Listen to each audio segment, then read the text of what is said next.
natagpuan ko na yung hinahanap ko. Ngayon, ako na tatay, natagpuan ko ngayon ang aking tatay. Si Tay Eric Tolo. Dahil yung lahat ng hinahanap ko ay siya pala ang nakadiscover na kung paano ang totoong success ng pagninegosyo at ng buhay ay mapapagtagumpayan talaga natin. Ibigay po natin ang microphone kay sa Tay Eric Tolo.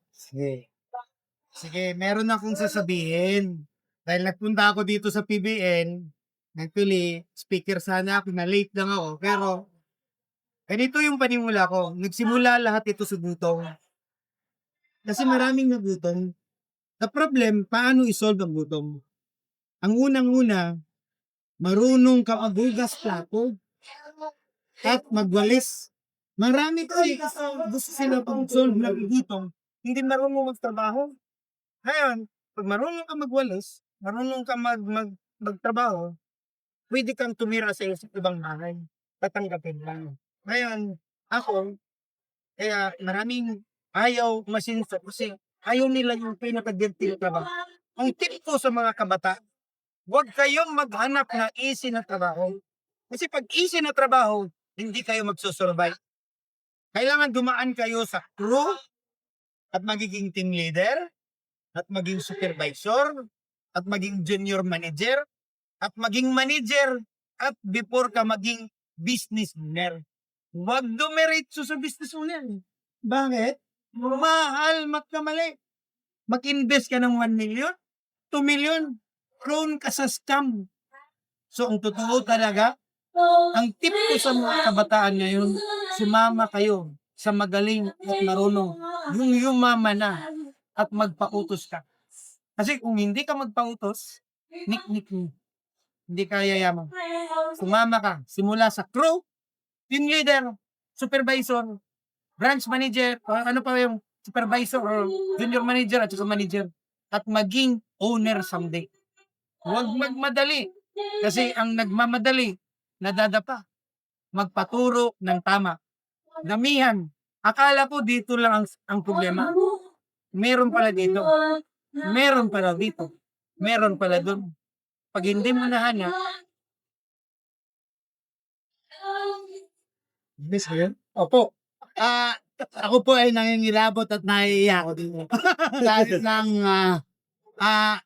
nakita po natin ako na nagsimula rin sa ako ang ahente, ako ang pahinante, ako ang driver, nanghihirap ng jeep sa tatay ko na samantalang may konti na rin narating. Tapos, kasama ko ngayon ay idolo ko ngayon. Nakita ko po na kung papahintulutan yung stair to success ay makita natin kung paano yung totoong kailangan gawin ng mga kabataan o ng mga nagsisimula upang maabot yung ating pangarap. Pwede po ba magpaalam tayo na malaki ang may tutulong nito sa ating mga kabataan, sa ating mga nagsisimula ng negosyo dahil yung start success na ginawa ninyo ay sobrang nalinawan ng isip ko at tingin ko yung plano ko na mabubuhay ako ng 20 years, baka hanggang 65 na lang. Kasi nag-guide nyo ako doon sa inyong pinakita sa akin. Pwede po bang humingi ng permiso upang makatulong tayo sa ating sambayan ng dahil alam ko naman ang puso ninyo ay pareho ng puso ko na ma-share yung blessing sa atin sa bawat Pilipino na nangangailangan ng tulong natin. Doon po sa natin, di po ba hindi natatapos sa isang lugar ang pangarap nyo. Ang pangarap nyo ay buong Pilipinas. Samantalang ako ay Luzon lang. Parang ang liit ng pangarap ko kumpara sa pangarap nyo. At ngayon, naturuan nyo ako. Huwag na tayong pumunta sa mga syudad. Doon na tayo sa rural at doon tayo makalita ng maraming trabaho at katulungan ng ating mga mamamayan. Hanggang kailan po ba ang gagawin natin ito? At kung tayo ay magkakatandem, ay tingin ko po ay nangingilabot ako kung gaano karami ang matutulungan ng tao. Meron akong sabi, actually, sa lahat ng mga taga Manila, sa mga Tagalingga, alam ko, maraming magaling. Lalo na dito. Kami ay taga-probinsya po, taga Leyte kami, Ormoc City. Batangas po kami. Ngayon, ang totoo, sobrang infected ang lugar ng Metro Manila. Puro, kumbaga, claim territory. Ay, ibig sabihin ng claim territory, huwag kang maging magaling sa sobrang maraming magaling. Kasi hindi kanila pahintulutan.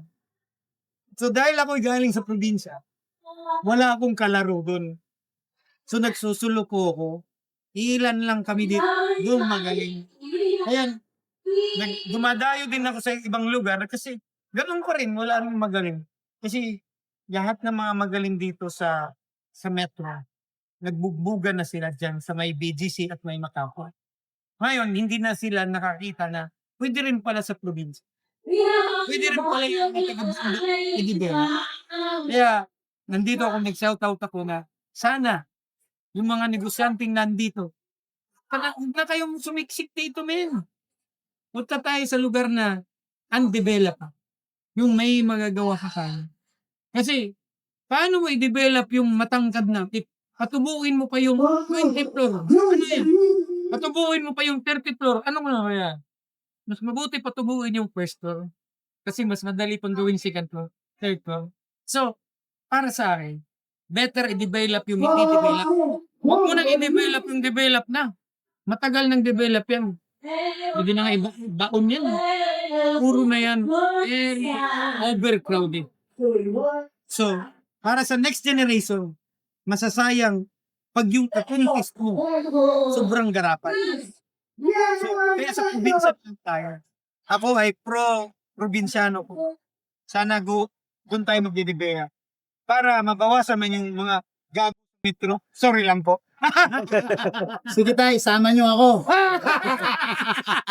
Sana yung ating pagkakakilalang ito ay simula lamang ng kung paano natin aayusin pa yung mga ayos na. Ibig sabihin, doon, suporta ako sa iyo kung saan na dapat natin tulungan yung mga rural na town natin o provinces upang na magkaroon ng lahat ng opportunity na umunlad ang bawat lugar sa Pilipinas. Sige, meron akong tanong para sa grupo dito.